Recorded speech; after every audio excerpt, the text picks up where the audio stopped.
Deux Chroniques, chapitre 16. La 36e année du règne d'Asa, Baécha, roi d'Israël, monta contre Juda, et il bâtit Rama pour empêcher ceux d'Asa, roi de Juda, de sortir et d'entrer. Asa sortit de l'argent et de l'or des trésors de la maison de l'Éternel et de la maison du roi, et il envoya des messagers vers Ben-Hadad, roi de Syrie, qui habitait à Damas. Il lui fit dire: qu'il y ait une alliance entre moi et toi, comme il y en eut une entre mon père et ton père. Voici, je t'envoie de l'argent et de l'or.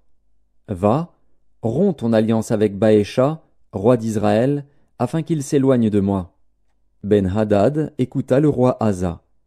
Il envoya les chefs de son armée contre les villes d'Israël, et ils frappèrent Ijon, Dan, Abel-Maïm, et tous les magasins des villes de Nephtali. Lorsque Baécha l'apprit, il cessa de bâtir Rama et interrompit ses travaux. Le roi Asa occupa tout Juda à emporter les pierres et le bois que Baécha employait à la construction de Rama, et il s'en servit pour bâtir Géba et Mitzpa.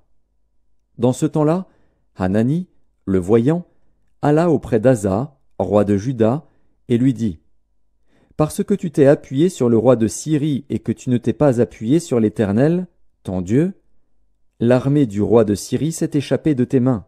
Les Éthiopiens et les Libyens ne formaient-ils pas une grande armée avec des chars et une multitude de cavaliers?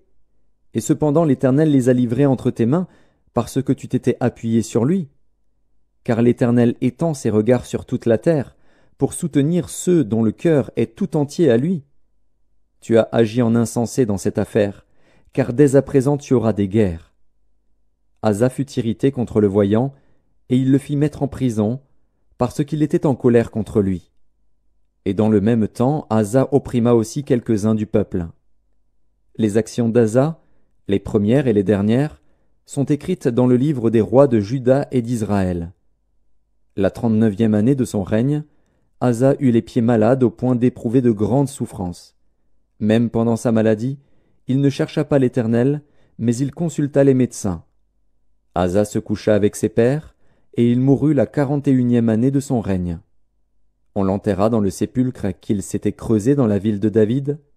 On le coucha sur un lit qu'on avait garni d'aromates et de parfums préparés selon l'art du parfumeur, et l'on en brûla en son honneur une quantité très considérable.